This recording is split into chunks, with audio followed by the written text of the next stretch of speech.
Hello, and welcome to my presentation today. Thank you very much for the PSA for organising this and all their hard work. So we are looking at Polanyi's further double movement to explore the democratic backslide of Hungary and Poland. So my name is Charlie Millward. I am a Year 3 politics student at the University of Liverpool. So before I get on to this, I wanted to just discuss Polanyi's double movement quickly. So the double movement is pretty much when we see a vast amount of market reforms, for example, 1989 reforms in Hungary and Poland, which I've honed in on. And then because of these reforms, we then see a double movement where at the same time we see these counter movements who are affected by these market reforms coming into place and attempting basically to try and revert back to old times. So there's quite some nostalgic, there's some nostalgia in this definition of the double movement, which again is quite contested. But what we are going to do now first is look at, so why Hungary and Poland are included. Well, we can clip over this. Most people know what's going on in Hungary and Poland, law and justice in Poland and Fidesz in Hungary, and I haven't got as much time to cover that.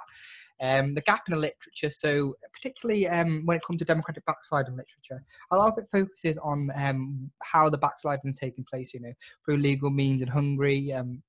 There's the latest bill on coronavirus where some are suggesting, I think it was called the rule by decree, some are suggesting that this is another outbreak of democracy backsliding. But we're going to slip over that because, again, the main bit of it is this relevance. And so I've got a section on relevance and a section on the counter-arguments. So these are all the arguments I've looked at. And then at the end, I will give a conclusion on what has the most argumentative weight. So we can see that civic circles movement in Hungary.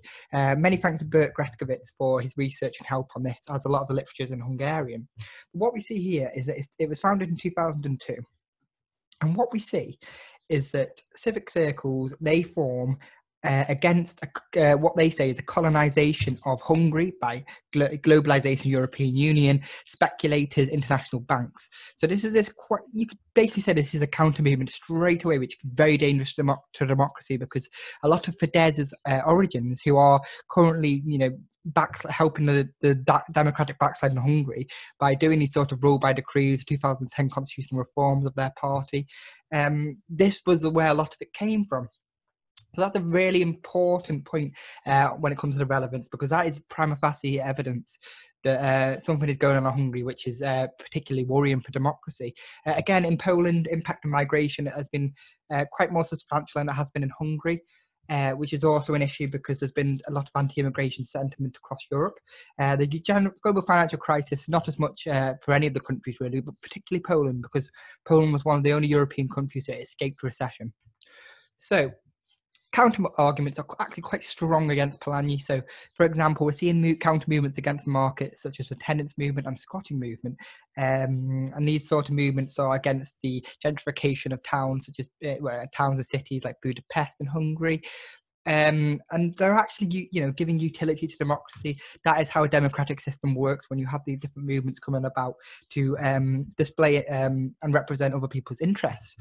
We are also, one of the main points here to look at is the past institutional legacies and communist nostalgia and the avant-garde implementation.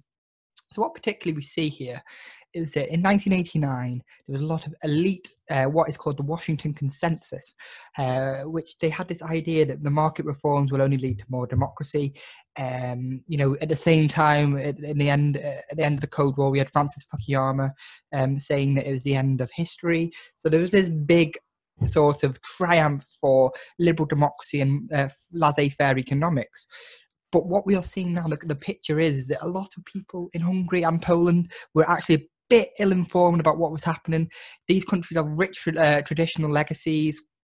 I use an example of a drink in Hungary, which is longed for by a lot of the population, which was abolished in 1989. It's these sort of cultural things in particular that have really got to the heart of what is happening here. So we can see that these two are really, really important arguments, because when we look at some of the counter movements that I define Hungary and Fidesz, in Hungary, and Law and Justice in Poland, both as counter movements, because they are bad, and they are bad for democracy. Polanyi said that counter movements can be fascist and populist as well as socialist. So it's a really important interpretation of the double movement to look at there. So the overall validity, the definition of counter movement is still up for debate. More than definitely, Block and some has argued that it is populist and fascist, whereas others argue that maybe it isn't. Alcock's recent study, 2020, suggests that we should look at counter movements away from ideology. So not counter movements aren't necessarily a homogenous ideological group. I would tend to argue that if the reforms of 1989 were taken in a more gradual manner, then democracy might have been preserved, and we might have been looking at two countries with a better democratic system.